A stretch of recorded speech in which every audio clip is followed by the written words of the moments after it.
bereziak izaten dira, egia esan.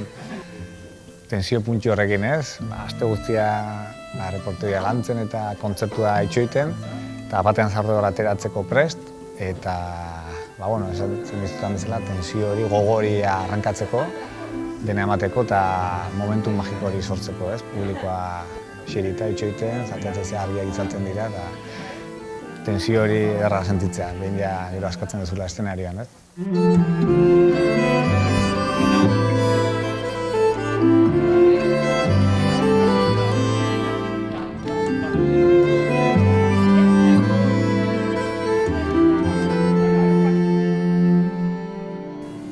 Egia esan, gure kasuan, importantzia handia ematen dio soinu frogariz. Gure musika bai da detailetan oinarritua, ez? Oso sutilezia handia ditu gure musikak eta gure estilo honek. Eta orduan, garrantzia handia du nola iristen zaion soinu hori edo proposamen hori publikoari.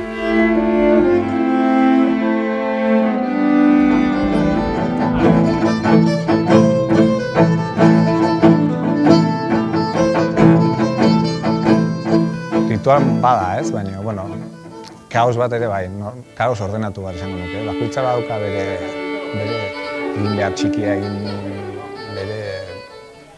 bere puntxua ez, bere pieza guztiak enkajatu dezan ez.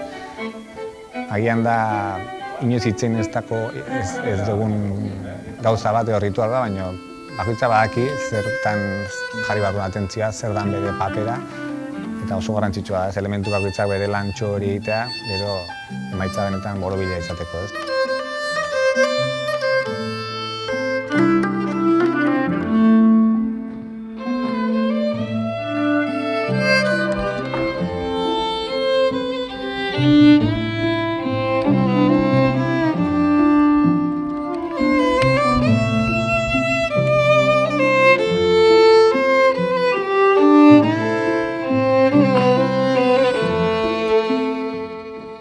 Azkenean jendea bakarrik hartzen du kontzertuaz, lehenengo kantutik azkenera, baina hor badatzean lan oso politxa eta oso aberasgarria. Bat, bi. Bien, seguimos.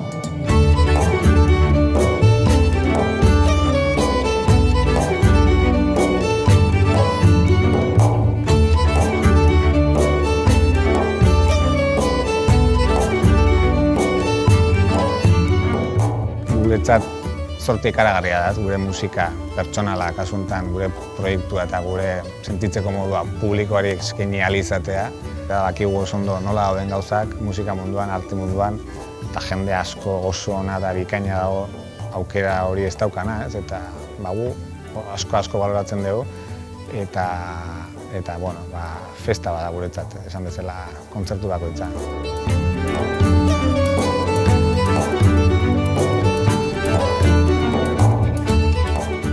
Alos Kuartet gara eta hementxe gaude prest gure Garden diska berria aurkezteko, oraintxe bertan Oñatiko antzokian.